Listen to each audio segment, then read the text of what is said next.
বিশু, বিশু তুমি বলতে পারো এই করুণ সুরে, এই নিঝুম বৃষ্টিতে কে এত সুরে বাঁশি বাজাচ্ছে?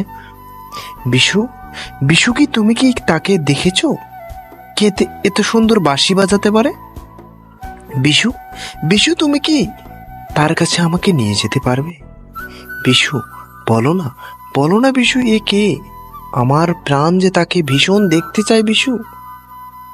বিশু বলতেছে, ওহো, এ এ এক রাস্তার পাগল। সে আসলেই করুণ সুরে ভীষণ গান গায়। আর কেন গায় জানো তুমি লক্ষ্মী? তার কারণ সে প্রেমে ব্যথা পেয়েছে লক্ষ্মী, বুঝছো? সে এক রাজকন্যাকে ভালোবাসতো। তার ভালোবাসায় কোনো বিভেদ ছিল না, কিন্তু তার ভালোবাসায় একটি দোষ ছিল, সে পাগল ছিল, গরিব। আর সেই মেয়ে ছিল অনেক ধনী সম্ভ্রান্ত পরিবারের। আচ্ছা বিশু, এরকম কেন হয় বলো তো? হয় কেউ গরিব, কেউ ধনী, সমঝোতার মাঝে কেন আমাদের প্রেম হয় না? এই যে তোমাকে দেখো না, আর আমাকে দেখো, আমরা সমঝোতায় আছি কিন্তু আমাদের প্রেম হচ্ছে না।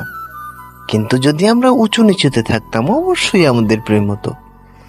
বিশু, বিশু আমি তাকে দেখতে যাই বিশু, তুমি তাকে নিয়ে আসবা বিশু, তোমার কাছে আমার বিনীত অনুরোধ। অবশ্যই লক্ষ্মী, তুমি যেহেতু বলেছ অবশ্যই।